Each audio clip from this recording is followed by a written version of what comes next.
Yeah, a lot of guys have been doing it, and a lot more people are like, "Oh, I'm not on tour right now. Finally, I can finish. I can focus on some music that I've been wanting to write." Right, so Yeah, we're seeing a lot of that. But yeah, our content has definitely increased more than normal over the that's past year, and now it's time to kind of push that content out there and let everybody hear it. nice. Nice. That's right there. That's maybe I'll open the video with that. I think that's pretty important. Hey, how's everybody doing? Today is going to be so cool. I've been wanting to do this for quite some time and I've been working on it kind of in the background. And today, I guess, starts the first of hopefully many of these, for lack of a better term, interviews, but just casual hangs with people in the industry, not limited to music library owners. I think as much as I can share my personal experience, as I've said, what has worked for me and what hasn't, I just think there's so much more value that I can put on the table for you in speaking to the professionals in the industry and ask them the questions that sometimes it's really hard to get answers to when you're starting out. So in the coming months, I've already lined up several, but I hope to do more of these, I guess, hangouts. Maybe you can help me out and throw it in the comments what you think we should call this series of interviews. But I think we're setting the bar pretty high by starting out with Josh Young. The guy is as legit as it gets. I'm Emmy-nominated video editor. He is a music supervisor for nationally syndicated TV shows. And this is all on top of running an incredible music library that is Atrium Music. He's been a panelist for NAMM, both winter and summer, Durango, Musicians Institute, Sync Summit, West Coast Songwriters, Far West, Music Expo, NAB, Six Figure Songwriting, Avid. There is more. This list goes on. My point being, he's incredibly involved in the industry, gives back so much. He cares about his composers, songwriters, contributors that basically help contribute to the success of Atrium Music. So let me shut up. I just wanted to paint a picture of how awesome this guy is and how fortunate we are that he's given some of his time to chat with us. So let's get into it.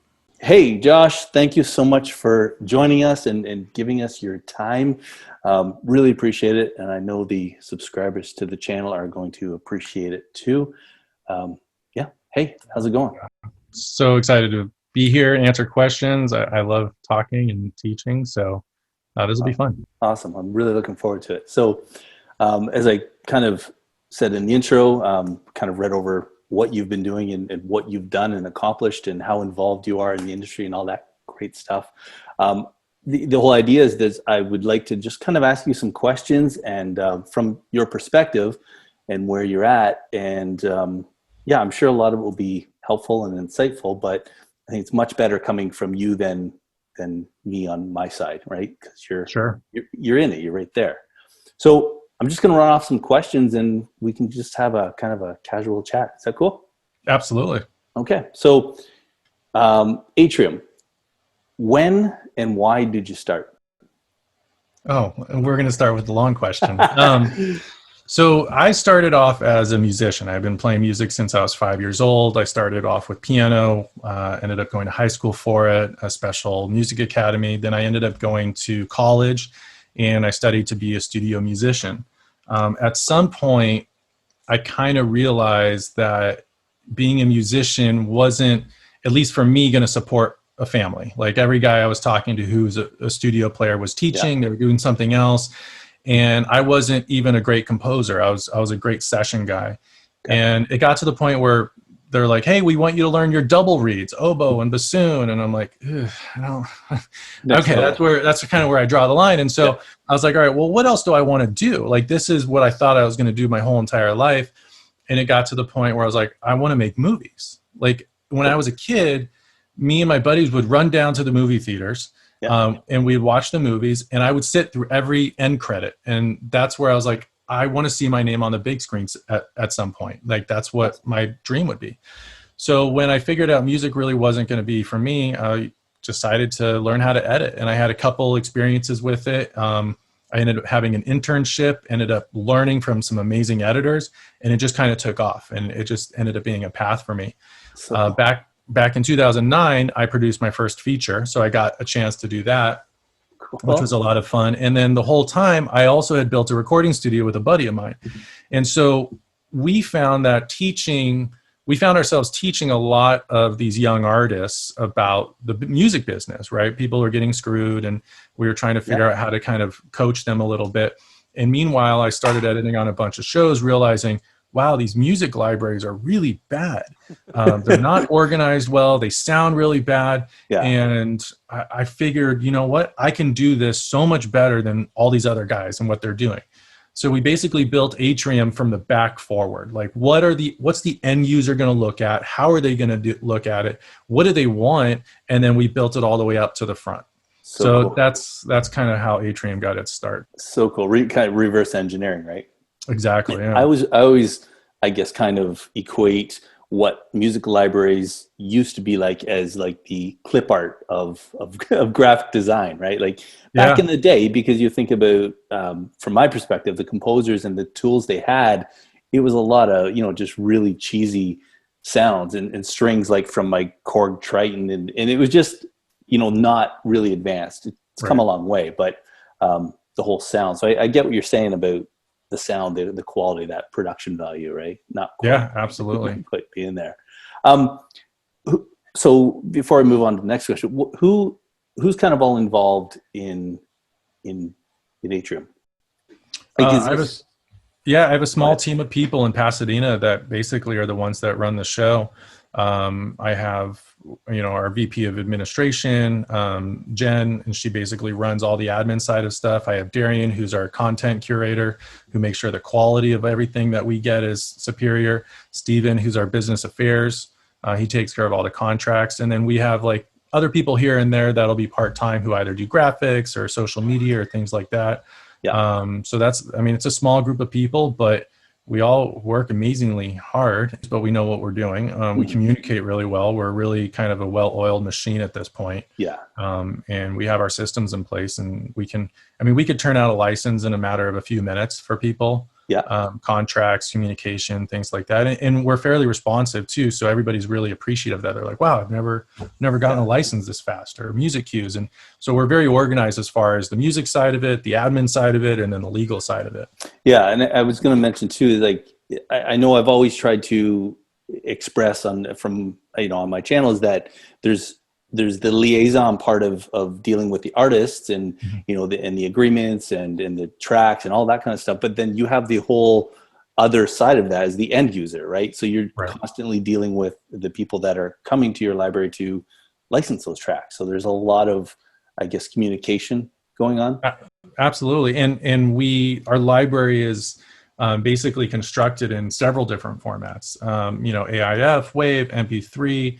I think we probably have the library in like 7 or 8 different forms, depending on who our clients are. Right. NBC wants it from this perspective and in this metadata, and this company wants it in this thing, and then this production company wants it in Avid. And, so everybody wants it differently, and it's our job to make sure that we're delivering it to the client the way they want, just as we expect artists to submit music to us the way we want. Yeah. When you're dealing with, music supervisors, some music supervisors want you to give them disco links. Some want you to give them MP3s, SoundClouds. Like, they want the metadata in a certain way. They want you to label the songs in a certain way. Like, everybody has a little bit of a different workflow that works for them. Yeah. So it's just kind of respecting that, because the easier we make it for them, the more they're going to use us. Right. And that's our ultimate goal. Yeah, I think it's brilliant, and it really supports the whole idea that there is no cookie cutter approach to this, that every library as well as end user is different in what their needs are, right?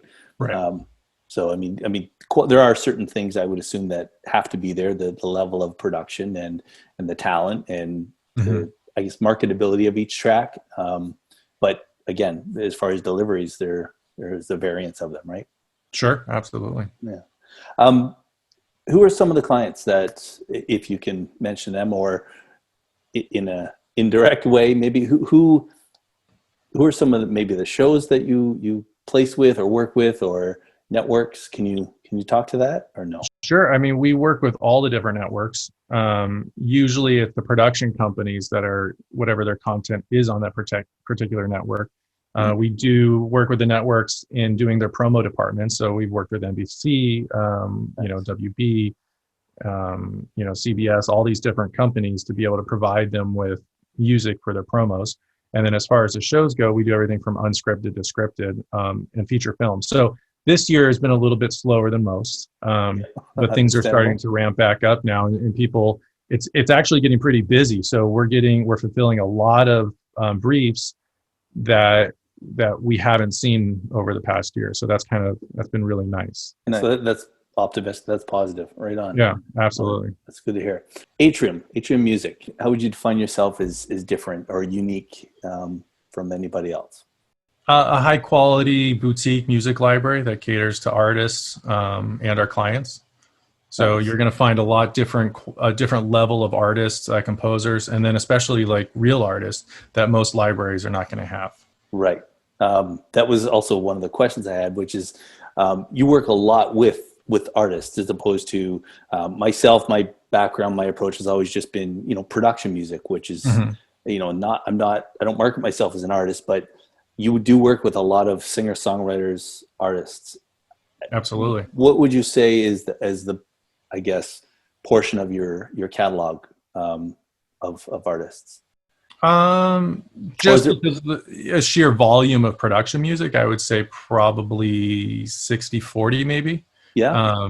Maybe even 70-30 kind of in there, just because we're very particular about the artists we sign. So I think it's a smaller batch. I also think finding good quality songs with lyrics is much more difficult to find. Right. Okay. So the production can be there, but you still need the actual substance, the content, lyrics and stuff to be there as well. Yeah. And like the show, we're doing a show right now called Temptation Island. We're in our 3rd season of it. And I think last season we placed around 400 or so song or like tracks total. And about 220 of them were lyric up. But wow. That's very uncommon for most shows to have that many lyric up. This show particularly loves the lyric up songs. So we're kind of able to feature a lot of our artists a little bit more than we normally would. Nice. That's great. I see a lot of your promotion is promoting these artists. So that's a whole other aspect of what you do for these artists as well. You give them exposure. Yeah, absolutely. I want artists to be able to make a living doing what they love and what they want. So there is a whole side of it as we'll promote as much as we possibly can, right, outside the area of what we're doing, which is music licensing. Right. Yeah. I think that's super cool, and especially that you're so engaged and supportive of the artists as opposed to this just being a corporate machine and like next dollar, that kind of thing. You've right. Yeah, it's just really it's really good to see.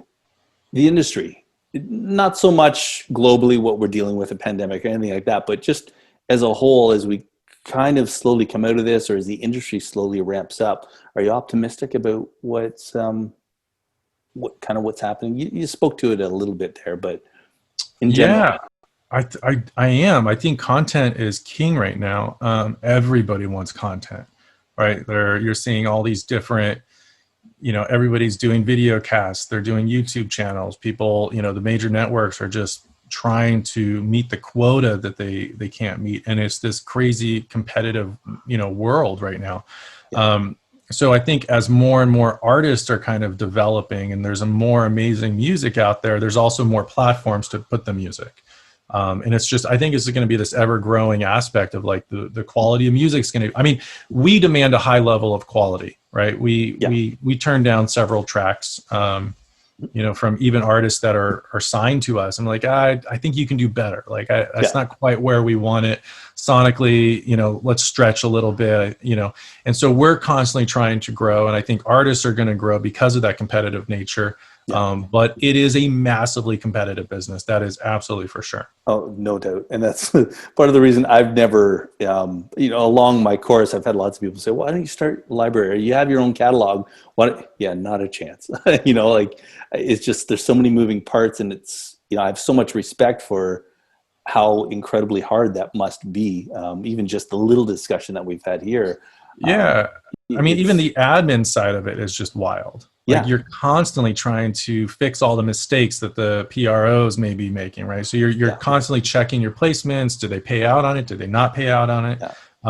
We now, over the last year, we've expanded our international collection from 27 countries now to 85 countries. Oh, so that's what we kind of did with our downtime was we expanded internally. So that way, when we got out of this, we could kind of be more robust and kind of do that. So, that's a whole nother aspect to the admin side of it, is like making sure your international royalties are now being what they should be. And that turnaround time is a couple of years. Yeah. Right. From when something airs in the States or Canada, which usually air at the same time, I think now. Yeah. But internationally, it could be 6 months to a year before it actually airs for the first time over there. Yeah. And then you're trying to collect a year late. So it ends up kind of being a long lag time. And so the administration or the detail to that is very kind of important. No doubt.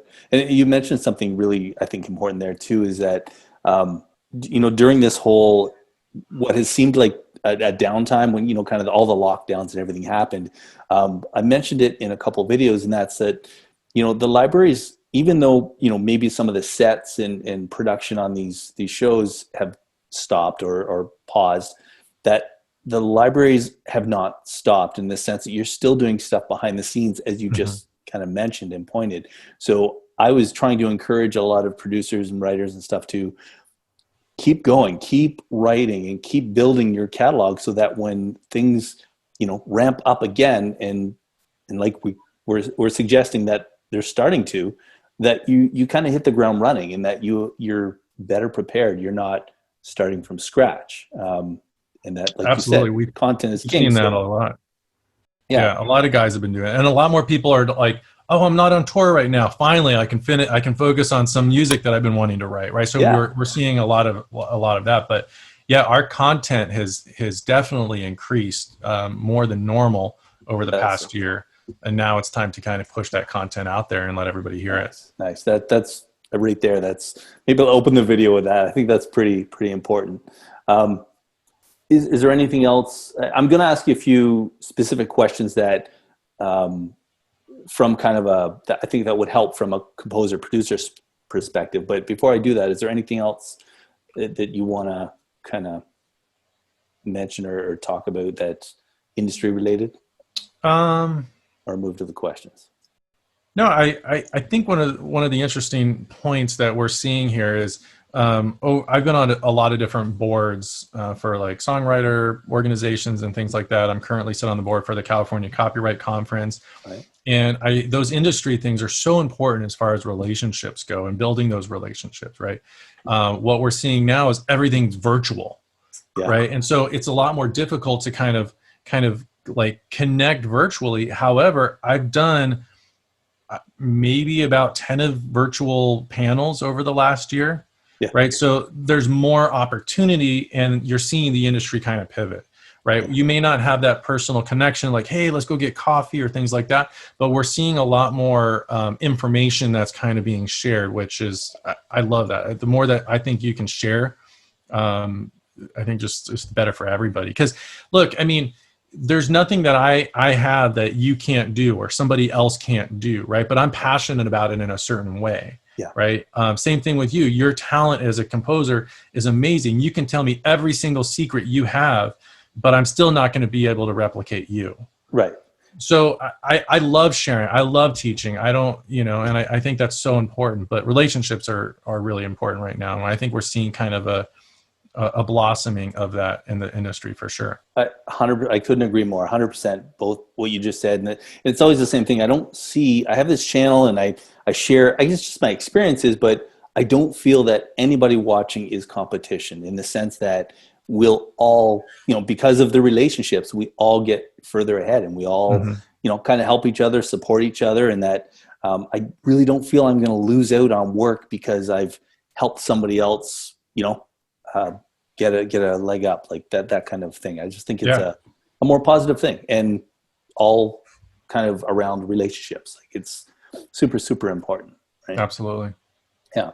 So I'm going to ask you some questions that I think I get asked a lot, and they come up a lot, or I see them in forums, and just they're pretty general, but I'd love to get your perception or your take on them. Any general tips on if an artist or producer, singer, songwriter, whoever, a content creator is going to submit music to you or solicit to you, or in that case, in any music catalog, but I'm using Atrium as an example, of course, if they're going to submit to you, any really obvious things that they have to do, like a checklist or things that they should do to best their odds or better their odds? Sure. Yeah. Follow our guidelines. I mean, 100%. I don't think we could be even any more clear on our website under our submit button. Yeah. You scroll down, it says, here's our guidelines, here's a form, fill it out, here's a link, upload it, and we have all of our criteria we want. You'd be surprised at how many people don't do that. No, I wouldn't. Yeah, no. You know, I think at one point we were getting up to 20,000 submissions a year. Right. And that included physical, and we eliminated the physical submissions because I don't have a CD player anymore. Yeah. You know, but we've also been doing a lot more word of mouth, like co-writers. We'll sign co-writers and then they'll start submitting stuff. Right. But we try to listen to everything. If an artist sends us a bunch of tracks and they're amazing and they don't submit the form, we can't get in touch with them. Right. You know, if they fill out the form and only upload 2 MP3s, we're not going to listen to them. Yeah. And I think kind of I mentioned earlier on the call, it's like we as a library or publishing company, we submit our music to music supervisors and production companies and networks the way that they see fit. We expect artists to do the same thing with us. What I tell artists is, if you're asking of my time, which is very minimal, but if you're asking of my time to review your music, at least you could take your time to submit it the way that best suits me, right? It's a reciprocal relationship at that point. So that's the best thing. And we have a certain process. Everybody else has a different process, right? So it's important to, you know, you can even reach out if you don't know and be like, hey, I want to submit music to you. What's the best to do it? Yep. At least they're respecting what you've asked. Yeah. It's funny. And so that happens all the time with us, is like, it's like people submit and I'm like, please use our submission form. Yeah. You know, because otherwise, here's the other thing too. Otherwise, it's not going to, I may listen to it, but what do I do with it after that? Because we have a system in place. So it may get lost. I may forget about it. That was the thing with CDs, is like, someone's like, hey, when you check out my CD, I'm like, sure. I popped it in the car and I'm like, 4 months later, I'm like, what's the CD? I don't know. All right. Yeah. I forget, like, it doesn't go to my team. We don't get through the process. We don't end up doing that stuff. And so just follow the submission guidelines that people request. Funny you're saying this, because in last week's video, which is already up at this point from this, that's exactly what I said. It was just follow the guidelines. They're right there. It's not like you can miss them because they're on the page that you got the email address or the forum to submit to. So it's great to hear. Great to hear. How can they blow it? I mean, obviously from not following the guidelines, the submission guidelines, but any other big obvious things that you see frequently that maybe people aren't even aware of, or is just poor etiquette, or I don't want to make suggestions, but things you see that you're just like, oh, what are they doing? Just quality. I mean, if you're submitting something to me that sounds like it's a demo, then how can I place that? Right. Yeah. Right. And so for us, we want finished broadcast quality cues. Sounds are really important. If you're doing a string sound and it sounds like a synth pad, it's not going to work. It has to sound like it can be on TV. It has to sound like it can be in a film. That's the quality that we're requesting. I respect people working on their crafts, but we're not a place to be able to develop that craft. Right. And so we're asking for final, mixed, mastered, content. Gotcha. But I respect that process too. I mean, if people send something to me like, hey, will you just critique this and let me know what you think? Like, how can I get better? I respect that process. But it's the people. The other thing I see too, that it's a little frustrating, is sometimes the arrogance that people have. Yeah. Right. They're boastful about who they are as an artist, or they'll be like, I just did this and I did this and I won this award and I did these things. And then you listen to your music and you're like, so, right? Because for me, music speaks for itself.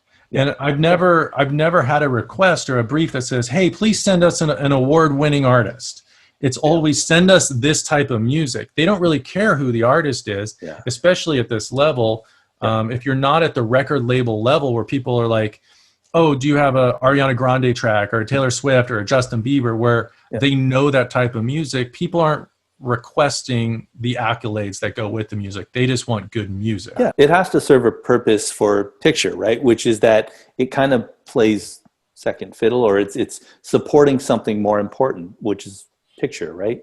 So Right. it's not necessarily the artist. Absolutely. Yeah. Yeah.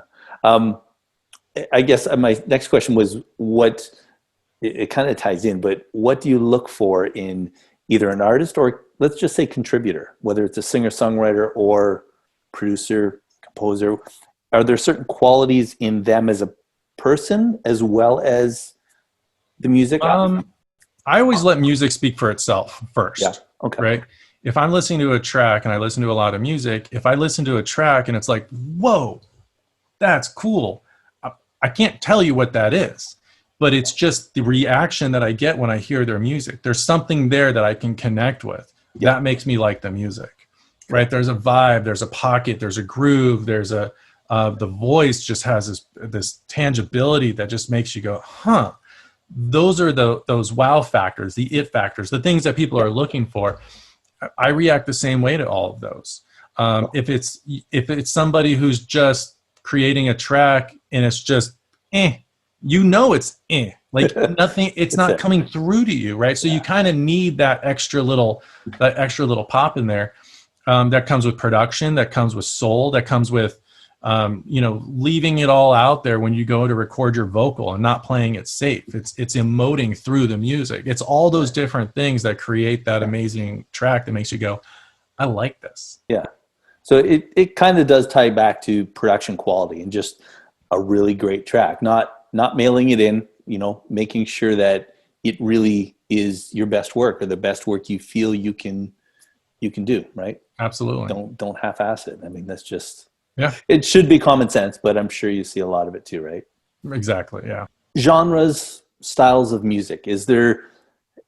What styles of music are used more often than others? That's tough. I'd say like medium rock, or pop is like used more often than the others. What are we looking for? We're just looking for good music in every style, awesome. Right? I want to be able to facilitate to my clients, like, I got a album in the other day that's kind of like a throwback 80s. I'm like, whoa, this is really cool, right? Again, I had that reaction to it. I had something that was like Southern rock that was just, it had this grit to it. You're like, ooh, yeah. I don't have a need to place it right now, but when I do, you guarantee I'm pitching that. Right. Nice. So it's just every little aspect of every particular genre. Now, I'm not going to ask the guy who records the Southern rock to deliver me a pop track. Right. Because it's not going to have that, because that's where his passion is. That's where his heart is. Right. So that's why I think it's important to have a lot of different things in many different areas. That just is good. Yeah. Awesome.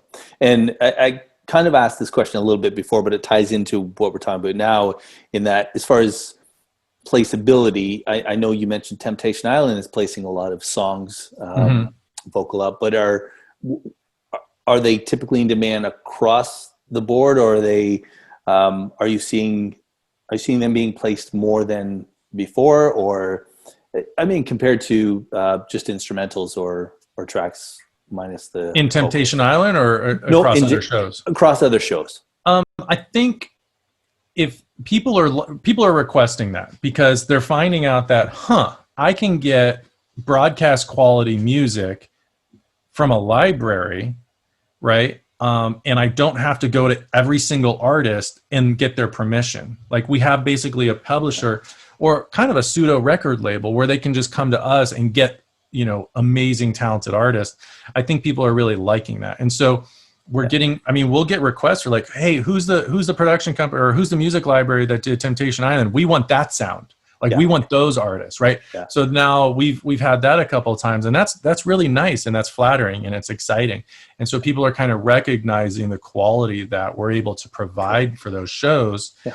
And, we're getting hit up about that. So evident, I think it's definitely across the board, though. Lyrics will get placed a lot less than, composer tracks or just instrumentals, because, again, it needs to support the content.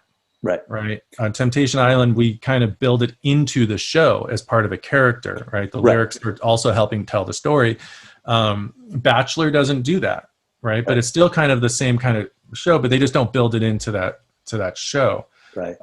There's other types of shows that want that. So it just kind of depends on what it is. But overall, the long answer to your question is lyrics get placed less than instrumentals for sure. Right. So if singer-songwriter or artist with actual songs, it would be in their interest to provide stems, including a mix without vocals. 100%. Yeah. In most cases, we won't even accept a track if there's no instrumental with it. There you go. Because you can't really place it. It becomes very difficult. Mm-hmm. So most of the times we will kind of deny that track unless they can provide an instrumental. Yeah, makes sense. So really just one more question. That would be one sentence that would, I guess, encourage, motivate, inspire, help. Maybe it's a technical thing. One sentence to kind of help a composer, an artist, producer, somebody that's just kind of getting in this path or in this industry of production music and approaching music libraries and getting their music licensed. Do you have one kind of short sentence that would sum up how they might go about this or just to encourage them or what to do, what not to do? Just some words of wisdom. Like a cheesy quote or something? Yeah, totally. But you got to mean it. Yeah, I mean, one of my favorite things is how you do anything is how you do everything. Yeah, I like it. And what you put into it, it's like if you're going to work incredibly hard, then you're going to see some fruits of your labor. I see some very not talented people do really well and become very successful because they work very hard at what they're doing. Right. I've also seen some amazingly talented people go nowhere because they just don't put in the work, right? Yeah. And so I think it really comes down to work ethic and passion. Like, how passionate are you about what you're doing? Yeah. Right. And then when you do that, you're going to surround yourself with amazing people. You're going to surround yourself with the knowledge. You're going to surround yourself with, the education and people like helping you and lifting you up. And it just kind of becomes a community. I think all those things are kind of really important to what we're doing. Nice. That's exactly what I was looking for. Yeah. I won't keep you too much longer. Last question. What's next for Atrium Music? What do you guys got going on? I'm hoping that this momentum continues, that we're seeing. We were shut down for about 9 months. All the productions weren't doing anything. We've now figured out how to do production in a safe way. So we're seeing post just kind of explode. So my hope is that we explode through the next year. Awesome. And then we can kind of just keep this momentum going. So it's kind of an exciting and unknown territory time, but we're just going to keep doing what we do, meeting new people, signing new artists, and trying to get as many great placements as we can. Nice. Good to hear. Well, I wish you nothing but, success and continued success and growth in the future. Awesome, my brother. Thank you very much. I really appreciate you taking your time to hang and talk about all these great things. Hopefully, people watching can find some value in this. And it's nice. As I said before, it's nice to hear it from you on the inside and your perspective. So really appreciate it. Thank you so much. Yeah. Awesome. Thanks, Marlon. Cheers.